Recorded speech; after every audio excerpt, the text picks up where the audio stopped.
Nah teman-teman, kali ini kita akan servis TV sub dengan kerusakan standby. Dia redup lalu terang seperti menyala sih, tapi tidak ada respon di layar. Ini sudah kita colokkan, kita akan tekan tombol saklar. Nah seperti itu, redup terang namun tidak ada responnya di layar, tidak ada tampilan apapun. Kita tekan tombol PR atau CH di depan panel TV ini juga tidak ada respon di layar. Nah untuk itu, apa penyebab kerusakannya? Ikuti terus videonya sampai selesai dan jangan lupa like serta subscribe buat teman-teman yang baru bergabung di video ini.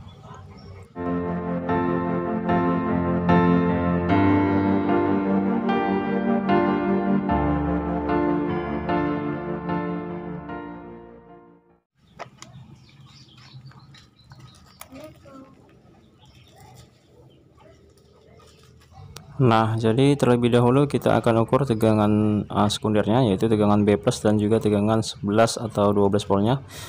Untuk tegangan B+ ini kita ukur pada elko B+ terukur 21,8 teman-teman. Jadi drop ya. Kemudian ini di kaki playbacknya 21,9.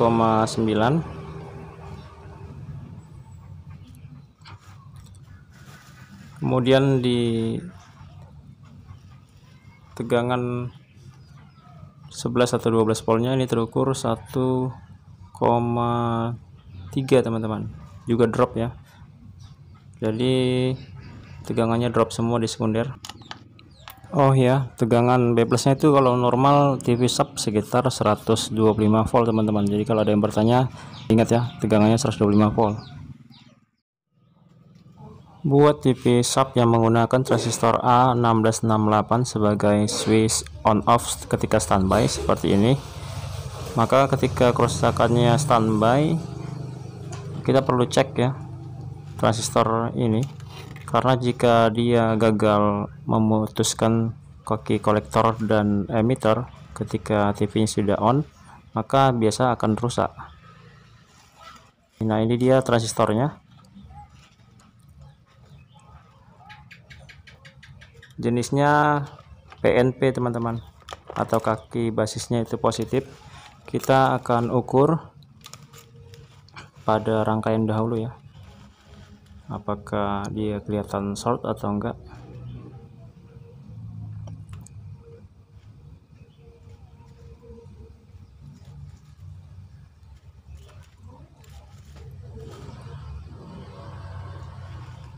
Ternyata benar teman-teman, kakinya sudah mulai short ya. Ini karena di bolak-balik sudah short ini kelihatannya. Untuk itu kita akan open saja. Kita akan cek di luar apakah memang benar-benar transistor ini short atau enggak ya. Tapi kalau dari pengukuran sepertinya short. Cuma kalau untuk membuktikannya memang harus kita open transistornya di luar rangkaian, baru kita akan ukur untuk pembuktian agar kita bisa pastikan transistor ini benar-benar rusak atau tidak. Nah ini dia transistornya, kalian bisa lihat kodenya A1668.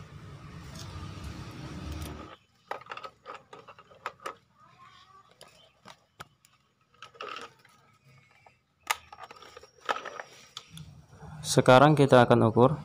Kita gunakan skala kali 1K untuk memastikan transistor ini rusak atau tidak, karena ini adalah skala yang akurat untuk pengukuran transistor. Ini kita ukur kaki basis dan emitter. Nah ternyata sudah bolak-balik teman-teman. Jadi kalau sudah seperti ini artinya transistornya jelas rusak ya. Ini juga kaki kolektor, emitter sudah pada nyambung ya, artinya rusak, transistornya memang benar-benar rusak. Dan ada sebuah resistor di dekatnya. Ini kita amati, sepertinya sedikit gosong ya. Ini akibat dari transistor tersebut, dia sudah rusak sehingga resistor 18 ohm ini juga kelihatan gosong. Jadi kalau sudah seperti ini, kita ganti saja resistornya, takutnya nanti di kemudian hari dia malah jadi melar ya. Kita akan open resistornya dan akan kita ganti dengan yang baru. Sekaligus kita akan cek jalur feedback optocoupler TL431, siapa tahu ada yang rusak, jadi supaya kita pastikan ya agar nanti aman. Nah, ini dia optocouplernya menggunakan seri PC123 ya. Kalau nggak ada bisa ganti juga dengan PC817. Namun sebelumnya kita akan pastikan dulu apakah optocoupler ini masih baik atau enggak.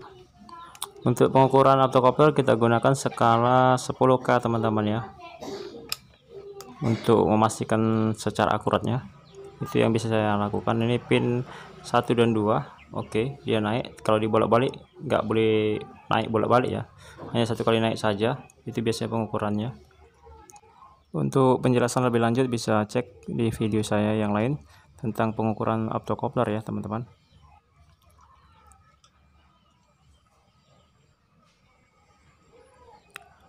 Dan ini pin 3 dan 4 hanya naik sedikit, artinya optocoupler ini masih dalam keadaan bagus ya. Untuk itu kita akan kembalikan saja karena sepertinya tidak ada yang mencurigakan ya. Kita akan cek and recheck yang lain.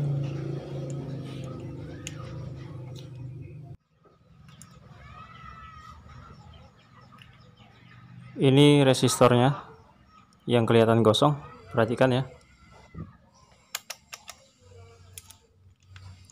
Kita akan ukur juga.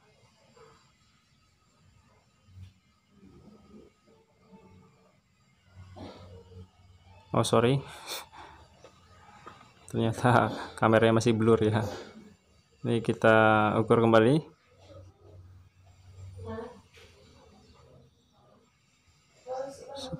Sepertinya masih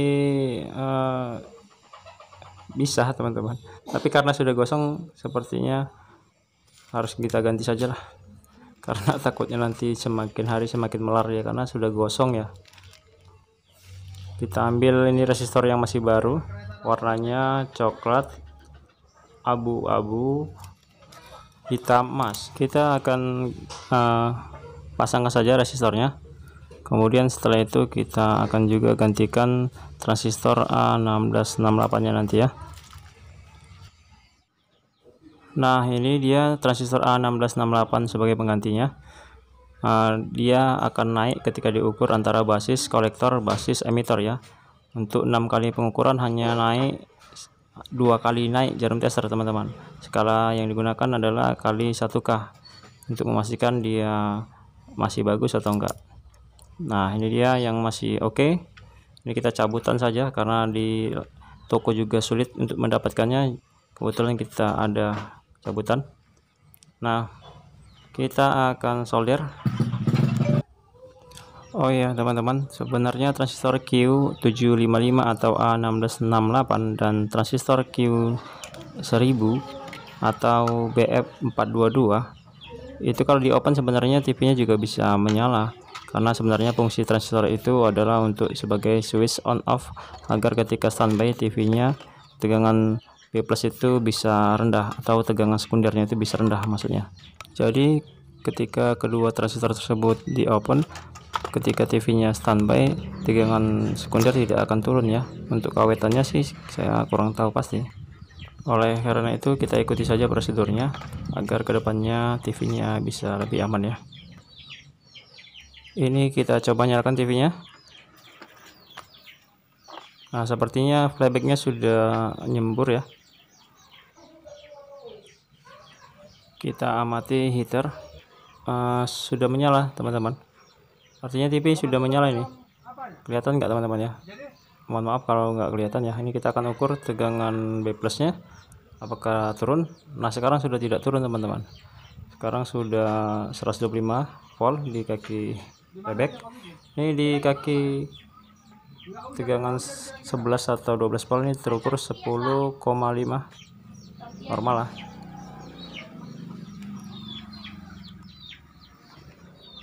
Kita akan lihat. Oke.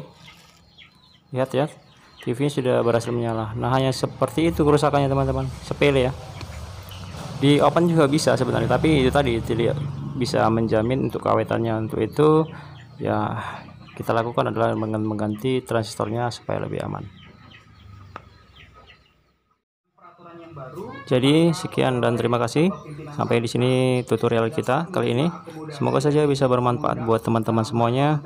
Lebih dan kurangnya saya mohon maaf. Semoga menjadi referensi ke depannya, dan sampai jumpa lagi di tutorial saya selanjutnya. Pegawai KPK tentu akan